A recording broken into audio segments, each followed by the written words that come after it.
Right breaking చూస్తున్న ప్రముఖ సినీ నటులు దగ్గుపాటి వెంకటేష్ రానాలతో పాటుగా నిర్మాత సురేష్ బాబు అభిరాములకు నాంపల్లి కోర్టు కీలక ఆదేశాలు జారీ చేసింది. ఫిలింనగర్లోని డెక్కన్ కిచెన్ హోటల్ కూల్చివేతకు సంబంధించినటువంటి కేసులో నలుగురు నవంబర్ 14న కోర్టు ఎదుట వ్యక్తిగతంగా హాజరు కావాలని స్పష్టం చేసింది కోర్టు. ఇక ఆ రోజు కోర్టుకు వచ్చి పర్సనల్ బాండ్ సమర్పించాలని కూడా ఆదేశించింది. ఇంకా ఈ నేపథ్యంలో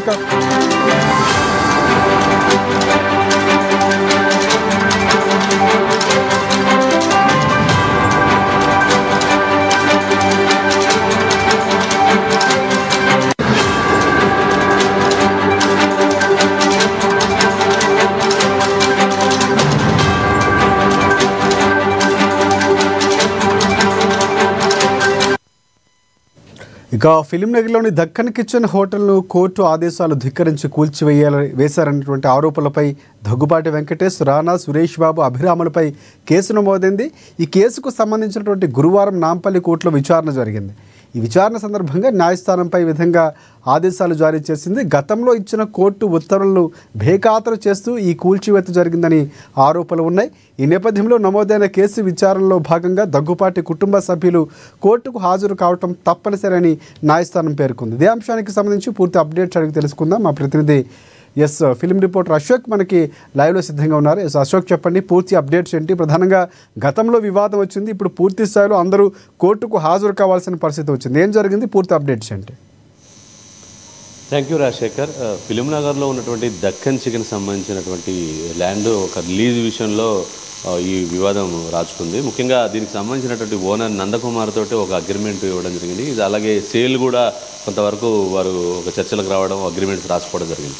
అయితే ఉన్నట్టుండి వీళ్ళు ఈ సేల్ అగ్రిమెంట్ విషయంలో, కొనే విషయంలో కూడా అగ్రిమెంట్కి విరుద్ధంగా అమ్మడం, లీజ్కి ఇవ్వడం అనేవి జరిగాయి. అయితే ఈ విషయంలో ఆయన ఎంతో ఖర్చు పెట్టుకొని అక్కడ కిచెన్ని ఏర్పాటు చేసుకుంటే ఇక్కడ అభిరామం, అలాగే రానా, సురేష్ బాబు, దగ్గుబాటి వెంకటేష్ వీళ్ళు ఓనర్స్ యాక్చువల్గా ల్యాండ్కి. దీనికి సంబంధించినటువంటి విషయంలో వారు ఉన్నట్టుండి అక్కడ కూల్చివేతలు చేశారు. దీనికి సంబంధించి ఆ హోటల్ ఓనర్ నందకుమార్ కోర్టును ఆశ్రయించడం జరిగింది.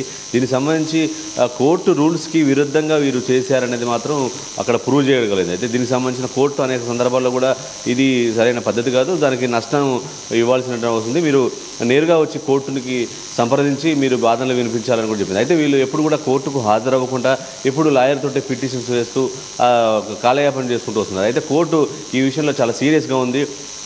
ఎన్నోసార్లు అంటే కోర్టుని గౌరవించకుండా, కోర్టుకు హాజరు కావకుండా చేసినతో ఈరోజు విచారణ చేసినటువంటి నాంపల్లి కోర్టు ఖచ్చితంగా నవంబర్ 14వ తారీఖున నలుగురు హాజరు కావాలని, అంటే హీరో దగ్గుబాటి వెంకటేష్, నిర్మాత సురేష్, హీరో రానా, తన తమ్ముడు అభిరామ్, వీళ్ళు నలుగురు కూడా ఖచ్చితంగా కావాలి.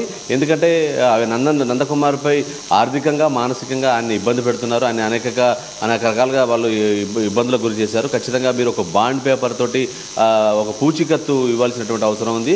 మీ పైన కూడా చర్యలు తీసుకుంటూ రాకపోతే అని చెప్పేసి చూడండి. అయితే ఈ కోర్టు ధిక్కరించినటువంటి పరిస్థితులు ఈ మధ్యకాలంలో మనం చూస్తున్నాం. అయితే హీరోలు అనేక సందర్భాల్లో హాజరుపోవడం చూసాం. కానీ పలుమార్లు కూడా కోర్టుకు హాజరు కావాలి, నేరుగా దానికి సంబంధించిన విచారణలో పాల్గొనాలని చెప్పినప్పుడు కూడా ఈ నలుగురు మాత్రం ఎప్పుడు పట్టించుకోలేదు. దీనికి సంబంధించి నందకుమార్ అనేక సందర్భాల్లో పిటిషన్స్ ఇవ్వడం జరిగింది. అయితే కోర్టు ఈరోజు కల్పించుకొని ఖచ్చితంగా ఆయనకి పూచికత్తు మీద చేయాలన్న, లేని పక్షంలో వాళ్ళకి జరిగిన నష్టాన్ని పూర్తి బాధ్యులుగా ఉంటారు. కోర్టు తీర్పు ఇస్తే తర్వాత పరిణామాలు వేరేగా ఉంటే ఖచ్చితంగా నవంబర్ 14వ తారీఖు రావాలి, పూచికత్తు బాండ్ కూడా సమర్పించాలని చెప్పేసి కోర్టు చెప్పడం జరిగింది.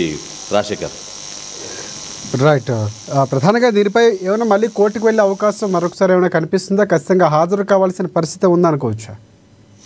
ఇప్పటికే దాదాపు 3 సంవత్సరాల నుంచి పైనగా ఈ యొక్క మ్యాటర్ జరుగుతూనే ఉంది. ఇది వివాదానికి సంబంధించినటువంటి వాదోపవాదాలు జరుగుతూనే ఉన్నాయి. కోర్టును ఆశ్రయిస్తున్నారు. ఇరు వర్గాలకు సంబంధించిన లాయర్స్ కూడా వాదిస్తున్నారు. మొన్న కూడా ఇటీవలనే ఖచ్చితంగా మీరు దీనికి సంబంధించినటువంటి పూర్తి ఆధారాలు తమ దగ్గర, కోర్టు దగ్గర ఉన్నాయి, దీనికి బదులు ఇవ్వాలని కూడా సమాధానం చెప్పింది. అయితే ఎప్పుడు కూడా వాటికి సరైన సమాధానం ఇవ్వకపోవడంగా, అలాగే కోర్టుకు నేరుగా హాజరవ్వకపోవడం కూడా కోర్టును కొంత అసహనాన్ని గుర్తు చేసిందని చెప్పొచ్చు.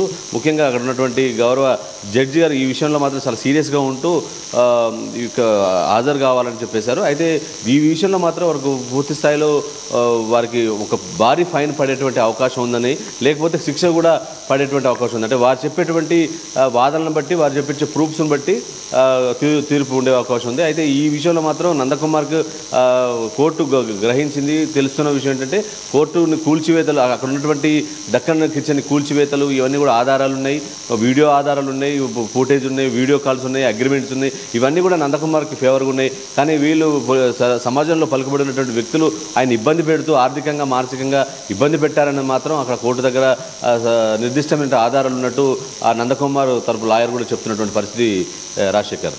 Right, thanks for updates Ashok.